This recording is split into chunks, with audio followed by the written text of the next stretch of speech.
Have you ever been in a place so dark that fear completely consumed you and made you doubt the possibility of achieving a dream? Have you cried on your knees, asking why now, why me? Or wonder if the situation is ever going to change, and if there is anything at all that you need to do differently to change it? One day I was working at the studio and I was moving a small piece of furniture from one side of the room to another. Nothing out of the ordinary. I went to pick it up, and when I stood up, I felt a sharp shooting pain behind my kneecap. And I didn't make too much of it. I had a lunch with a friend, and so I went out, and on my way back, I started limping. I ignored it. I just carried on with my day, finished my work, and when I started walking towards the subway, I was like, something is not right. When I got off the subway, I realized immediately I can't walk home. I'm gonna have to call an Uber. The next morning, I just went to urgent care and the ordeal started. They took an x-ray. They said, you don't have anything fractured. You are good, but let me send you to an orthopedic specialist. I was in so much pain that I was starting to Uber everywhere. I was avoiding as much as possible any kind of strain and pressure on the knee. Finally got my appointment to see the orthopedist. And he said, you need physical therapy. You don't need surgery. There is nothing torn, which is really good news. But also, because there is nothing torn, there is really no other treatment right now that we can do other than that modifying all of your activities and doing treatment at a clinic.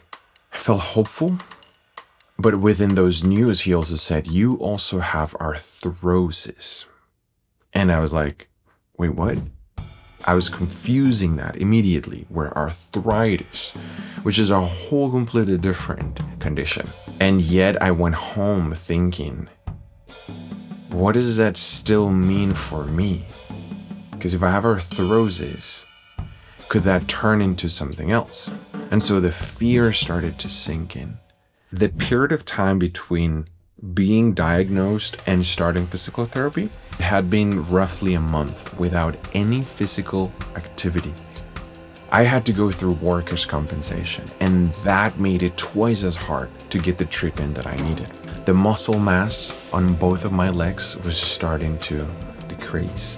The upper body strength was starting to decrease, and I started to feel it slowly. I was losing weight, muscle at first, and then because I wasn't exercising, I was gaining fat, where I was like, man, I really need to start moving. And so I did. When I started PT, I started to get more strength, and halfway through those 8 weeks, I plateaued and the pain started to come back. And that's when I realized, oh man, this is gonna be a tough one. I kept on. I finished the physical therapy first round. I had an appointment with the doctor to follow up, and I told him, hey, it was getting really good until it wasn't. And he's like, okay, so it was working, so let's do another round. Cool, let's do another round. We just have to wait. We have to wait about 3 weeks for workers' comp to approve your treatment again. And so I'm like, okay, cool. I'll just do the home care stuff. And then I realized, well, I don't have the same machines and accessories and fitness equipment that they use at the clinic at home for the home care portion.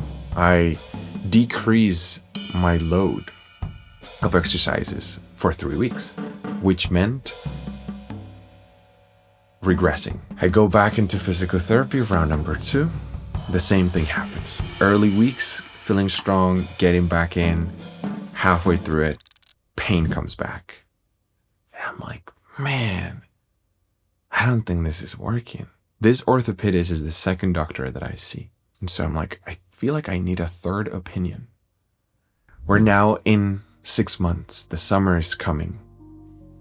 And I'm at my lowest point. I'm like, I don't know what else I need to do. I'm following instructions. I'm doing what I'm supposed to be doing. I'm being extra cautious. I'm doing less chores at home. My wife is picking up the slack. I'm saying no to clients who need me for physical jobs. I'm an audio engineer, so I'm having to work remotely instead and figuring out clients that can fit within that kind of service. And through that, I'm like, what what do you need me to do, God? I'm asking him, is there anything else that I need to be doing? Yet, I'm stuck with the same pain on the left knee.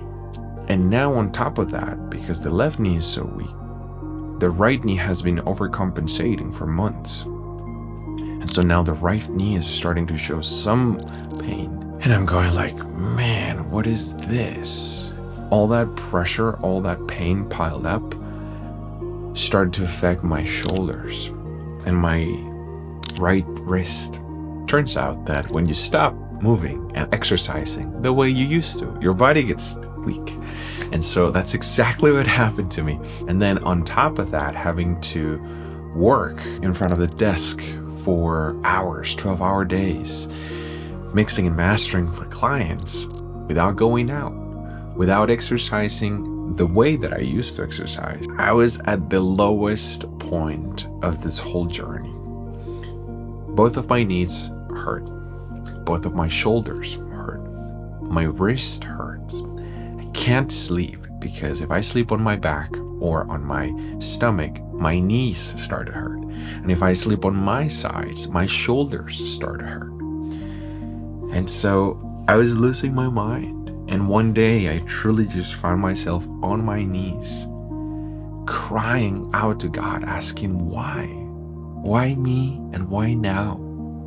I have all of these plans for this season that I'm in, and I can't execute any of them because it feels like you've changed all of my plans. When I wanted to be creating content, working with clients, out and about in New York with my wife, enjoying the summer with my family, I am home depressed, in fear that all of these body aches are not arthrosis, but they're actually arthritis, which is the most scary of thoughts at that time. So I'm done with the orthopedist. I've seen the specialist, sort of base level orthopedist. Then I saw the surgeon orthopedist. I go on my health insurance app, figure out what doctor I need to see, find a physiatrist, spend countless hours on the phone, countless hours on email, trying to figure out where to call, where to go, how to get the treatment I needed. And so now I'm about to see this physiatrist. I go in, she does her evaluation, and she says, all of these ailments that you have are a product of the modification you've done. So what I want you to do is to start occupational therapy for your upper body and also physical therapy for your right knee, so that we tackle everything at once. We're going to keep your treatment for your left knee with workers' comp, and we are going to move all of your other joints to your private insurance so that you don't have any billing issues between the two. That felt like a relief. I started now to do 4 days of therapy. My life was completely consumed by this treatment.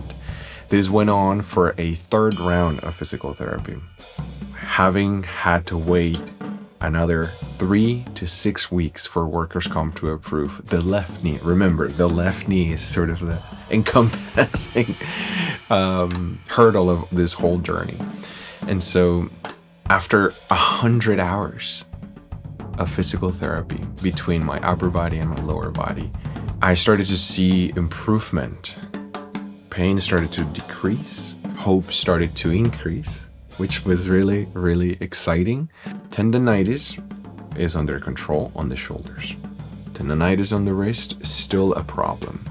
I'm modifying everything I can with the computer setup, changing keyboards, mouse, pads, wrist rests, and the right knee is starting to get better. Pain is much more under control on the right knee. The left knee is still an issue. And the treatment ends. My private insurance no longer wants to give me more sessions for my tendinitis and my right knee. It says that with home care, I should be up and going. My workers' comp is willing to do one last round of physical therapy. And up until this point, I have had not a solid night of sleep. It's been now 8 months And I can feel my body just tired constantly. This heaviness and weariness is just consuming my life, yet I'm able to push through with some sort of clarity, because the treatment is really what I'm looking into every single day. The home care, going into physical therapy for the left knee for that last round.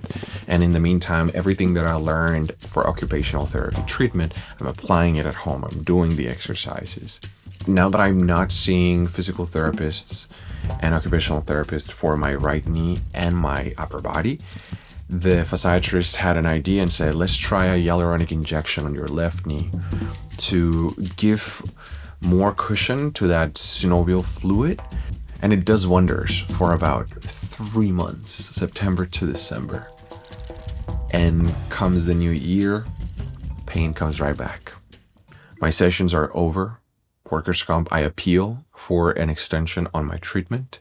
The workers' comp says that no, that I should be okay by now with the treatment that I've receiving, and that I should also move my left knee into home care. And then I'm at a second really deep low here, because I've tried everything for 10 months. I've done it all. From February to December, I've moved every piece of my life to accommodate to this hurdle. The exercises that I do, the kinds of chores that I do at home. All throughout this process, my wife is the one picking up the slack at home, doing the heavy cleaning, the deep cleaning. She's on weekends powering through and doing the majority of the heavy work. Things like laundry, because it's 3 flights stairs going down. She's the one doing those things. And so just want to paint a clear picture of the everyday hurdles, and then the bigger, more global hurdles that something like a sprained knee can cause in our lives when we have plans to create, to release music. The simple things of life become the hardest things to do. And this is a simple injury that just threw my life into a spin. And it helped me gain perspective on the things that I was prioritizing and the things that I needed to pay attention to. They're not always the same. Sometimes the things that we prioritize are things that we desired. And sometimes the things that we need to pay attention to are the things that bring fruit and life into the season we're in. I needed to slow down. I needed to be more in tune with God and with myself. I needed to listen to my body better. I needed to practice acceptance.